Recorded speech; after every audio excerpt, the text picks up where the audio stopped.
Pada kesempatan kali ini, kita akan membahas tentang clearing. Sebelum memasuki materi lebih dalam, saya akan memperkenalkan beberapa anggota dari kelompok kami. Yang pertama yaitu nama saya Muhammad Fadli Arifuddin dengan NIM 059. Saya Widya Putri Arumurani dengan NIM belakang 013. Berikutnya adalah penyampaian tentang materi. Yang pertama akan dibawakan oleh teman saya. Untuk yang pertama, penjelasan dari clearing. Apa itu clearing? Clearing dapat diartikan sebagai pertukaran warkat atau data keuangan elektronik antar peserta clearing, baik atas nama peserta maupun atas nama nasabah peserta yang perhitungannya diselesaikan pada waktu tertentu.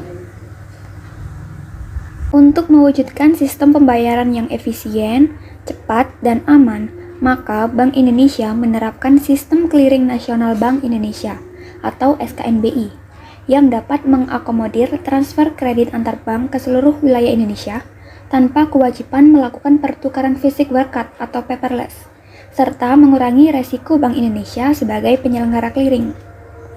Manfaat lain dari penyelenggaraan SKNBI yaitu tersedianya jangkauan transfer antar bank melalui clearing yang lebih luas dan diakomodirnya clearing antar wilayah untuk transfer kredit. Lalu selanjutnya dapat memenuhi prinsip-prinsip manajemen risiko dalam penyelenggaraan clearing yang bersifat multilateral netting sesuai dengan core principles yang dikeluarkan oleh Bank for International Settlement atau BIS. Lalu, siapa penyelenggara SKNBI itu? Penyelenggara SKNBI dibagi menjadi dua, yaitu penyelenggara clearing nasional atau PKN dan penyelenggara clearing lokal atau PKN. Untuk PKN sendiri dapat diartikan sebagai unit kerja di kantor pusat Bank Indonesia yang bertugas mengelola dan menyelenggarakan SKNBI secara nasional. Sedangkan PKL diartikan sebagai unit kerja di Bank Indonesia dan bank yang memperoleh persetujuan Bank Indonesia untuk mengelola dan menyelenggarakan SKNBI di suatu wilayah clearing tertentu. Untuk menjadi peserta SKNBI juga memiliki beberapa persyaratan. Yang pertama, telah memperoleh izin usaha atau izin pembukaan kantor dari Bank Indonesia. Yang kedua, lokasi kantor bank memungkinkan kantor bank tersebut untuk mengikuti penyelenggaraan SKNBI di lokasi PKL secara tertib sesuai jadwal yang ditetapkan. Yang ketiga, bank telah menandatangani perjanjian penggunaan SKNBI antara Bank Indonesia dan bank sebagai peserta. Dan yang terakhir, kantor bank yang akan menjadi peserta menyediakan perangkat clearing seperti perangkat TPK dan jaringan komunikasi data baik main maupun backup. Bank sebagai peserta clearing juga mendapatkan fasilitas yang eksklusif seperti informasi hasil clearing. Informasi ini nantinya dapat digunakan sebagai dasar dalam melakukan manajemen kas perbankan atau dalam transaksi pasar uang. Lalu ada laporan hasil proses clearing. Laporan ini diperlukan oleh peserta untuk mengetahui perhitungan hasil clearing maupun rincian warkat yang dikeluarkan dan diterima. Yang ketiga, rekaman data warkat yang diterima. Peserta yang melakukan otomasi pada sistem akuntansinya akan mendapatkan informasi data warkat yang diterima dan terekam dalam disket. Yang keempat, salinan warkat dan permintaan ulang laporan hasil proses clearing dalam bentuk image atau microfilm. Yang kelima, investigasi selisih. Peserta dapat melakukan penelitian terhadap ketidaksesuaian antara laporan hasil proses clearing dengan warkat yang diterima dan atau antara laporan hasil proses clearing dengan warkat yang diserahkan.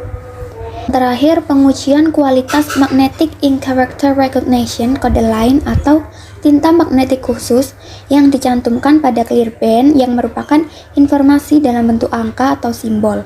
Peserta dapat meminta bantuan penyelenggara clearing elektronik untuk menguji kualitas MICR kode line apabila tingkat penolakan warkatnya dinilai tinggi menurut pandangan peserta clearing elektronik.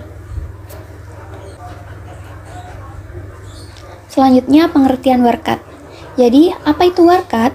Warkat merupakan alat atau sarana yang dipakai dalam pembayaran giral yang dapat diperhitungkan atas beban atau untung rekening nasabah maupun bank dalam clearing. Apa saja syarat untuk warkat? Yang pertama, dinyatakan dalam mata uang rupiah, dapat ditagih saat dikeliringkan, telah jatuh tempo pada saat dikeliringkan, dan dibubuhi cap atau stempel clearing. Lalu apa saja yang tergolong sebagai warkat? Yang pertama yaitu cek. Surat yang diatur dalam Kitab Undang-Undang Hukum Dagang atau KUHD seperti cek dividen, cek perjalanan, cek cenderamata, dan cek lainnya yang disetujui oleh Bank Indonesia. Yang kedua ada bilet giro. Surat perintah dari nasabah kepada bank untuk memindahbukukan sejumlah dana dari rekening nasabah kepada yang bersangkutan. Yang ketiga, wesel bank untuk transfer. Wesel yang diterbitkan oleh bank untuk sarana transfer. Yang keempat, surat bukti penerimaan transfer, yaitu bukti penerimaan transfer dari luar kota yang dapat ditagihkan kepada bank penerima melalui clearing lokal. Yang kelima ada nota debit. Nota yang digunakan untuk menagih dana pada bank lain untuk untung bank maupun nasabah yang menyampaikan nota tersebut. Yang terakhir, nota kredit. Nota yang digunakan untuk menyampaikan dana pada bank lain untuk untung bank maupun nasabah yang menerima nota tersebut. Selanjutnya, jenis warkat. Yang pertama ada warkat debit clearing. Warkat penagihan piutang uang giral yang disetorkan nasabah kepada bank peserta clearing untuk ditagihkan kepada bank penerbitnya. Warkat debit terdapat dua macam, yaitu warkat debit masuk, di mana warkat uang giral dari bank bersangkutan yang diterima bank lain, dan warkat debit keluar, di mana warkat uang giral dari bank lain yang disetorkan pada bank untuk ditagih kepada bank penerbit. Yang kedua, warkat kredit clearing.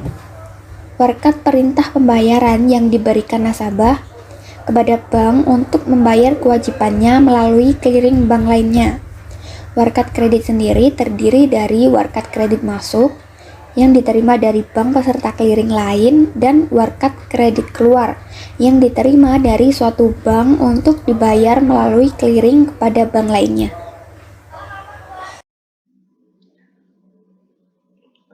Di sini adalah alur proses mekanisme clearing debit. Yang pertama yaitu sebelum kegiatan clearing debit dilakukan, bank akan menyediakan preference bagi peserta. Kemudian peserta akan membuat DKE debit dan warkat debit yang akan dikliringkan. Lalu, peserta harus mengirimkan DKE debit dan warkat debit ke penyelenggara clearing lokal. Pengiringan DKE debit dapat dilakukan secara online maupun offline, tergantung dengan jenis DPK yang digunakan oleh peserta. Selanjutnya, penyelenggara clearing lokal akan melakukan penggabungan dan perekaman atas DKE debit yang telah lolos validasi. Sementara untuk warkat debit akan dipilah berdasarkan bank tertuju. Proses ini dilakukan dengan dua cara, yaitu yang pertama secara otomasi dengan menggunakan mesin reader sorter berteknologi image bagi PKL yang telah menerapkan sistem pilah warkat otomasi, atau dilakukan dengan cara manual oleh masing-masing peserta di lokasi PKL bagi PKL yang belum menerapkan sistem pilah warkat otomasi. Lalu kemudian atas dasar DKE debit yang telah diterima, penyelenggara PKL atau penyelenggara clearing lokal akan melakukan perhitungan clearing debit. Kemudian PKL akan mengirimkan hasil perhitungan ke SSK. Lalu PKL akan mencetak laporan hasil clearing debit untuk selanjutnya didistribusikan kepada seluruh peserta bersamaan dengan warkat debit. Setelah hasil perhitungan clearing debit lokal dari seluruh penyelenggara clearing diterima oleh SSK, akan dilakukan perhitungan clearing debit nasional. Selanjutnya, SSK akan melakukan simulasi FTS. Lalu, apabila hasil perhitungan clearing debit nasional itu ada dua kemungkinan, yaitu yang pertama apabila bank menang clearing posisi kredit, seluruh kas Braben yang telah disediakan dikredit kembali ke rekening giro bank bersamaan dengan pengkreditan hasil clearing yang bersangkutan. Lalu kemungkinan yang kedua yaitu bank kalah clearing, posisi debit, sistem secara otomatis akan melakukan penyelesaian atas kewajiban bank tersebut. Setelah proses clearing debit selesai, peserta dapat memperoleh DKI inward dengan cara mendownload dari SSK atau dari KPK melalui media rekam data elektronis seperti disket ataupun plastik dan lain-lain.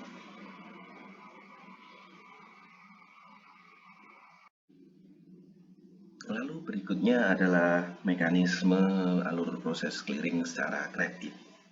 Yang pertama yaitu sama seperti proses debit, yaitu bank wajib menyediakan pre-fund. Lalu setelah itu peserta akan membuat DKI kredit berdasarkan aplikasi transfer. Kemudian akan peserta mengirimkan DKI kredit ke PKL. Lalu pengiriman DKI kredit dapat dilakukan secara online maupun offline tergantung dengan jenis TPK yang digunakan oleh peserta.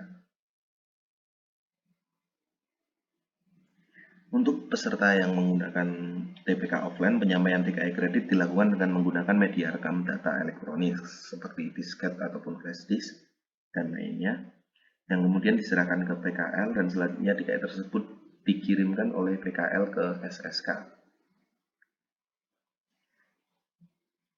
SSK akan melakukan penggabungan dan perekaman seluruh DKI kredit yang diterima.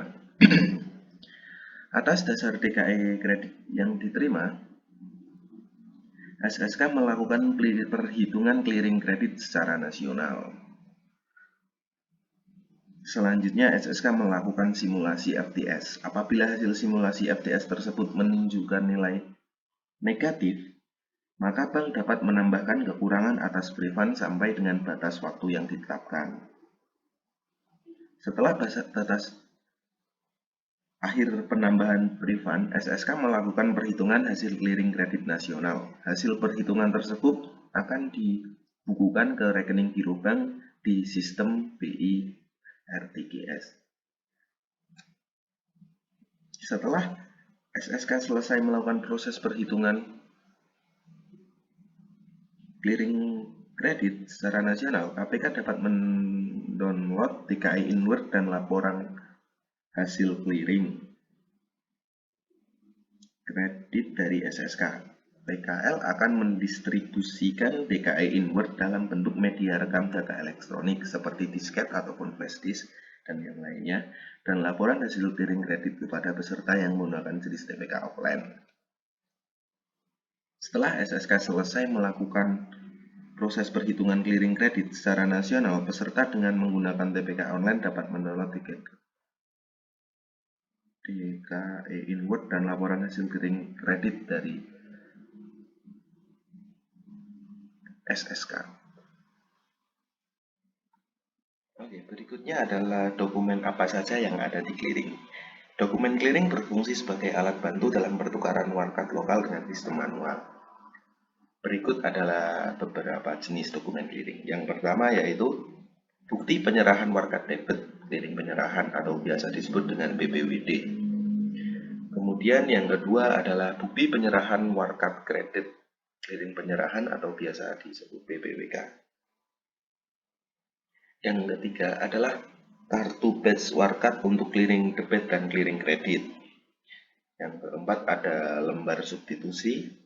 Kemudian yang terakhir yaitu bukti penyerahan rekaman warkat clearing pengembalian atau BPRWKP.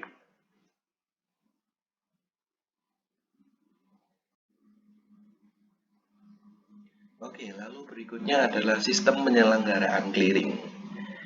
Sistem penyelenggaraan clearing dapat dilakukan dengan berbagai cara. Yang pertama yaitu sistem manual. Sistem penyelenggaraan clearing lokal yang Pelaksanaan perhitungan pembuatan biliet saldo, clearing, serta pemilihan warkat dilakukan secara manual oleh setiap peserta. Dengan mudahnya itu semua kegiatan clearing dilakukan manual oleh setiap peserta. Yang kedua yaitu sistem semi otomasi. Sistem penyelenggaraan clearing lokal yang pelaksana penghitungan dan pembuatan biliet saldo clearing dilakukan secara otomasi, sedangkan pemilihan warkat dilakukan secara manual oleh peserta. Kemudian yang ketiga yaitu dengan sistem otomasi, sistem penyelenggaraan clearing lokal yang pelaksanaan perhitungan, pembuatan pilihan saldo clearing dan pemilihan warkat dilakukan oleh penyelenggara secara otomasi. Semua kegiatan dalam sistem otomasi dilakukan oleh Clearing Berjangka Indonesia, penyelenggara clearing sebagai input untuk mesin reader. Yang keempat yaitu sistem clearing elektronik. Pada sistem clearing ini, proses perhitungan, rekapitulasi, dan pembuatan laporan clearing dilakukan secara elektronik melalui terminal elektronik di bank. Peserta clearing tidak perlu datang ke tempat clearing untuk menyampaikan warkat clearing. Yang kelima yaitu Sistem Clearing Nasional Bank Indonesia atau biasa disebut dengan SKNPI yang menjalankan sistem clearing yang meliputi clearing debit dan clearing kredit yang penyelesaian akhir dilakukan secara nasional.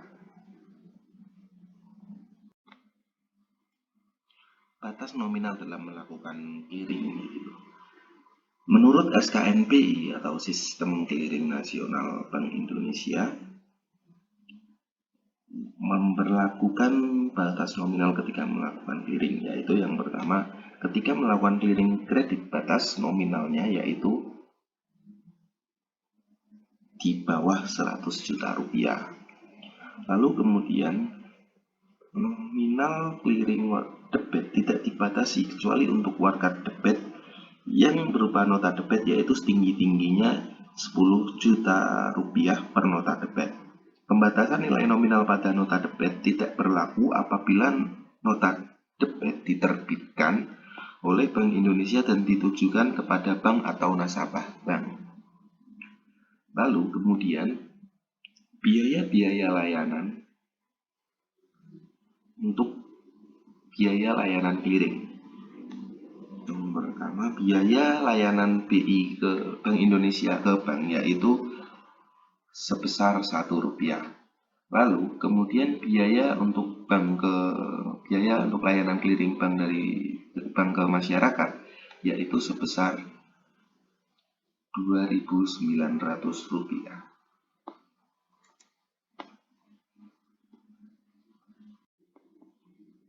Beberapa alasan ketika clearing ditolak.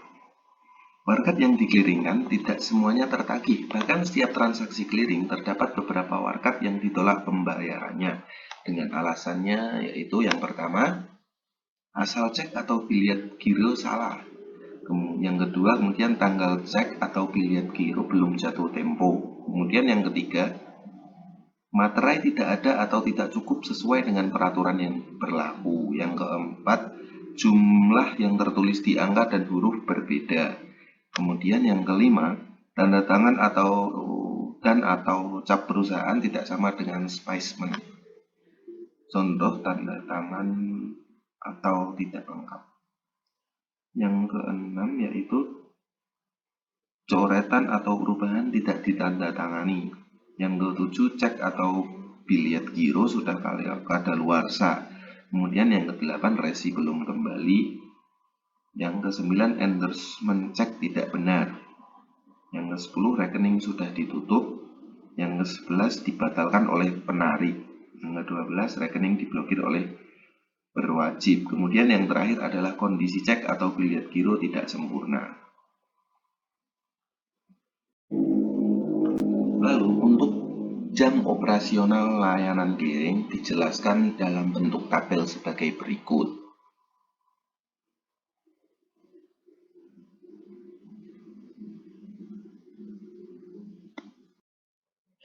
Oke, sekian penyampaian materi dari kami. Terima kasih dan sampai jumpa di lain waktu.